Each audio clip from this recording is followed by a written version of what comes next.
Salut tout le monde, c'est Nas pour une nouvelle vidéo et là je vais vous présenter ma nouvelle montre. Donc c'est une montre de chez Orient qui se présente dans un packaging comme ceci, simple, en noir. Donc Orient c'est une filiale du groupe Seiko. Voilà, donc c'est une japonaise. Donc, très joli logo, très jolie boîte. Donc on va l'ouvrir.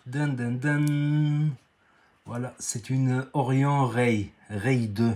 Voilà, avec le cadran soleillé. Soleillé, c'est-à-dire qu'il y a des reflets dans le cadran selon la lumière. Et c'est pour ça que mon choix s'est porté dessus et aussi parce que c'était une bonne affaire. Voilà, d'occasion, sans aucune rayure, ni sur le bracelet, ni rien.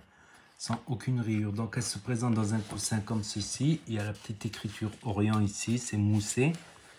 Donc voilà, il y a le petit coussin. Donc on peut regarder, il n'y a aucune rayure même sur le bracelet.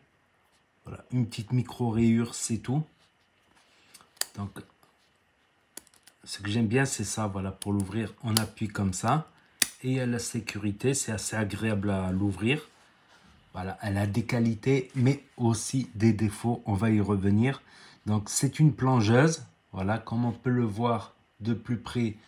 Vous allez me dire, ouais, mais l'aiguille des secondes, elle ne marche pas. Normal, c'est une automatique. Il faut soit la remonter, soit l'agiter un petit peu. Voilà, je l'ai agité un petit peu. Vous voyez, l'aiguille des secondes, elle est repartie.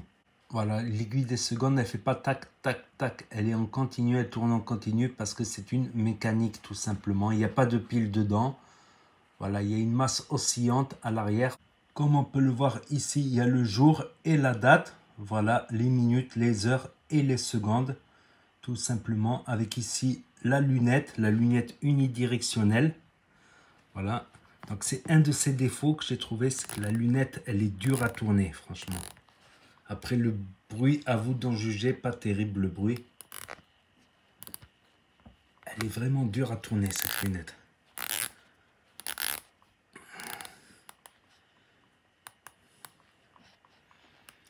D'une part, le mécanisme de la lunette, il est dur. Et deuxièmement, c'est assez fin ici. Voilà, j'aime bien quand les lunettes elles retombent, mais c'est très très fin. C'est ça les avantages des SKX Seiko, c'est que la lunette, elle est assez haute.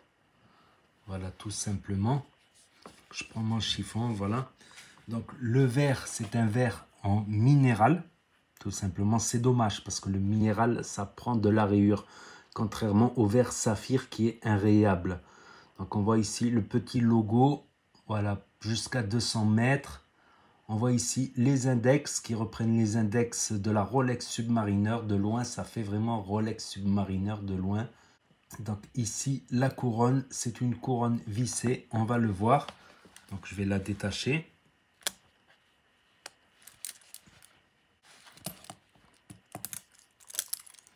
Voilà, un autre défaut, c'est le bruit. Voilà, quand on l'ouvre et qu'on la secoue, ça fait un peu cheap ce bruit. Ça fait un peu cheap. Sinon, il n'y a pas le truc ici là pour le scaphandre. Voilà, l'adaptation taille scaphandre. Il n'y a pas. Donc on ne voit pas le mécanisme aussi, la masse oscillante derrière. C'est dommage. C'est assez beau de voir le mouvement. Donc c'est un mouvement japonais, tout simplement. Donc on peut enlever quelques maillons. Donc j'ai enlevé quelques maillons moi-même.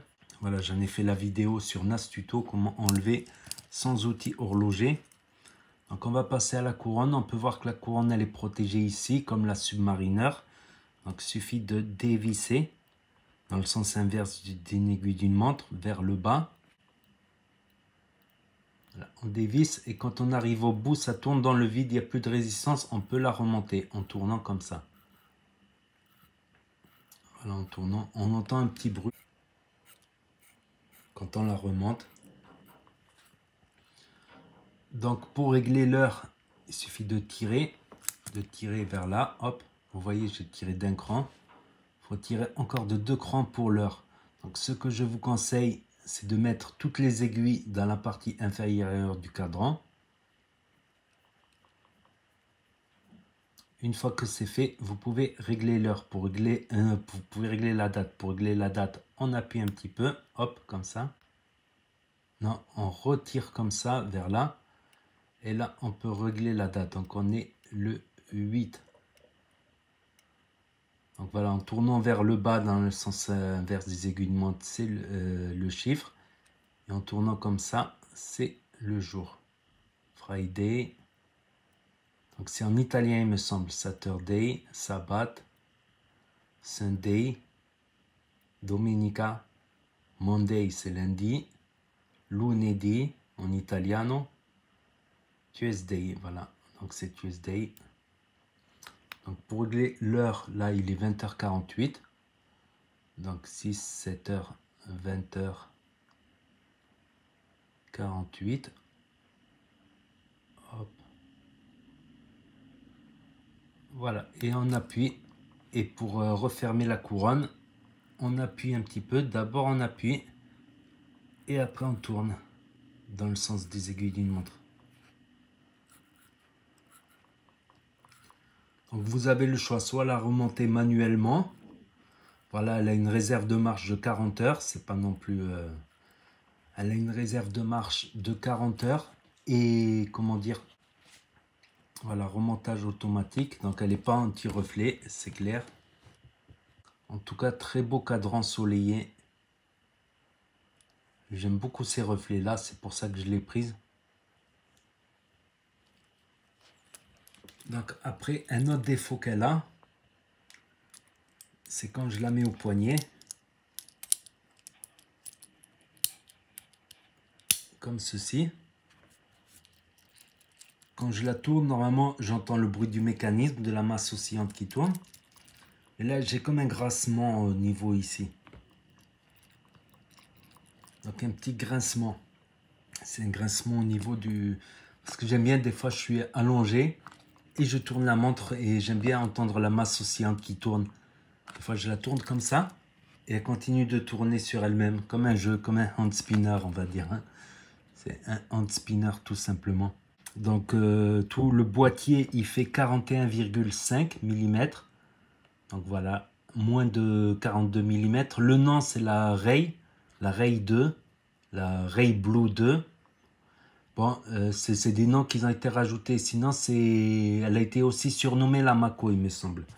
La différence avec la Mako 2, c'est que les index sont pas ronds comme ici et ils sont, voilà, en des petits traits. C'est des petits traits, c'est la seule différence qu'il y a. Et je crois que c'est la Mako 3, la dernière, elle a un vert en saphir carrément, c'est un peu mieux.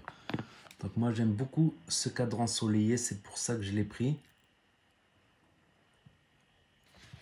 Et j'aime bien, là la Festina, quand j'enlève le bracelet, c'est assez difficile. Déjà il y a la gravure ici, ça me, voilà, je trouve que c'est désagréable. Et là juste appuie comme ça, hop.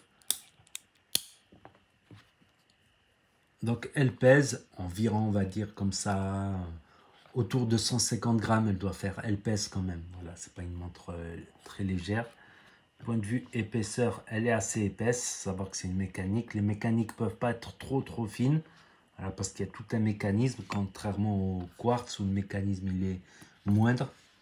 Un autre inconvénient, c'est qu'elle arrache les poils du poignet. Vous voyez, quand on la pousse comme ça, quand on la remet comme ça, bon là, il y a un peu de jeu. Voilà, je peux la resserrer encore un petit peu, je pense. Mais elle arrache pas mal les poils ici, là. Franchement, à force, ça commence à gratter. Donc, c'est un petit défaut, voilà. Après, ça fait pas très mal, voilà. C'est une fois de temps en temps. Voilà, c'est pas non plus... Mais voilà, c'est à savoir. Franchement, c'était pas une légende, cette histoire. Il y en a, ils mettent un bracelet NATO ou ils mettent un autre type de bracelet parce que celui-là, il arrache un peu, franchement. Donc moi, je l'ai eu dans un état neuf. Le prix, elle est autour de 200 €. Plus ou moins 200 €, c'est la de montre. Donc moi, je l'ai eu beaucoup moins cher. Voilà, sinon, je vous mets un lien, voilà, un lien en dessous. Un lien Amazon où vous pouvez la trouver neuve pour vraiment pas cher du tout. Par contre, j'ai pas les papiers ni rien. J'ai pas les papiers ni la notice, j'ai que la boîte. Par contre, donc je sais pas si elle est norme ISO.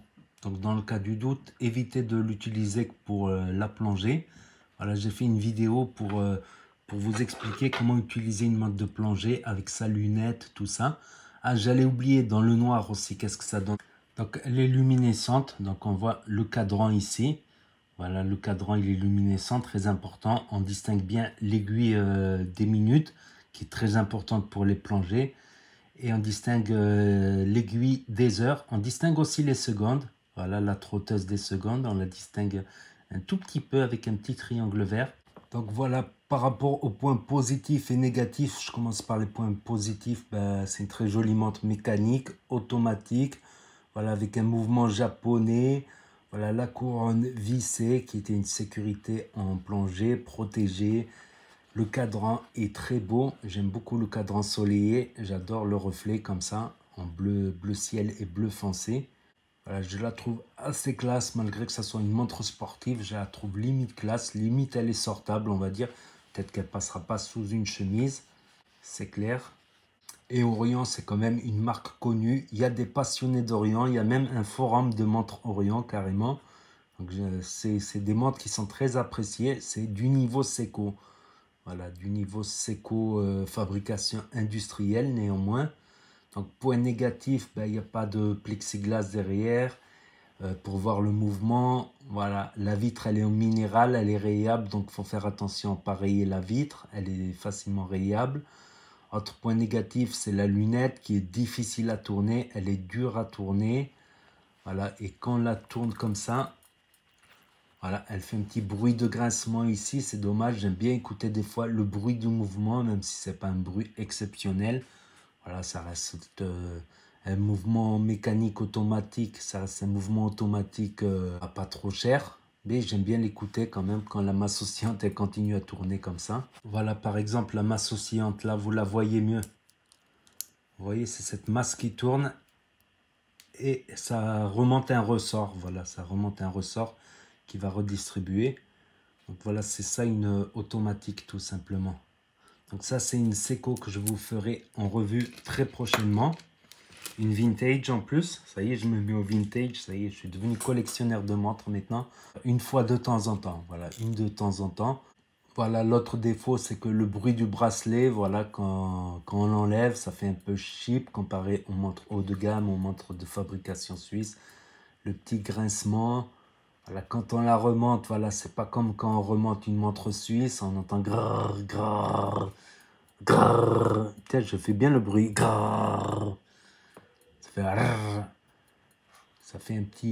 Ça fait bizarre. Autre défaut, quand on la met au poignet, voilà, le bracelet, il arrache les poils du poignet. Mais ça peut être un mal pour un bien, voilà, si vous voulez l'épilation des poignets. Donc, je sais qu'il y en a, ceux qui font, c'est qu'ils la prennent et ils mettent un bracelet NATO ou ils changent de bracelet. Donc, voilà, au début, elle arrache pas mal les poils du poignet. Sinon, pour le prix, oui, très bonne qualité-prix, voilà. Elle est assez classe, je la trouve très classe pour une montre sport. La boîte aussi, elle est très jolie, la boîte, j'aime bien. Avec le petit coussin blanc. Avec ici, c'est moussé. Donc voilà, je crois que c'est tout sur cette montre. Je crois que j'ai rien oublié. Donc voilà, l'acier, c'est de l'acier poli, légèrement brossé, on va dire. Avec ici vraiment poli, avec des petits endroits qui sont vraiment polis. Parce que la politesse, c'est très important. Voilà, pour le prix, je trouve que c'est une belle montre. Franchement, c'est une belle montre. On n'est pas niveau qualité suisse. Voilà, c'est les petits détails qui changent par rapport à la qualité suisse. Mais pour le prix, c'est pas mal. Donc, n'hésitez pas à me dire ce que vous en pensez dans les commentaires en dessous. À mettre un pouce bleu, à vous abonner, à cliquer sur la cloche. Et je vous dis à très bientôt pour de nouvelles vidéos. Merci d'avoir regardé.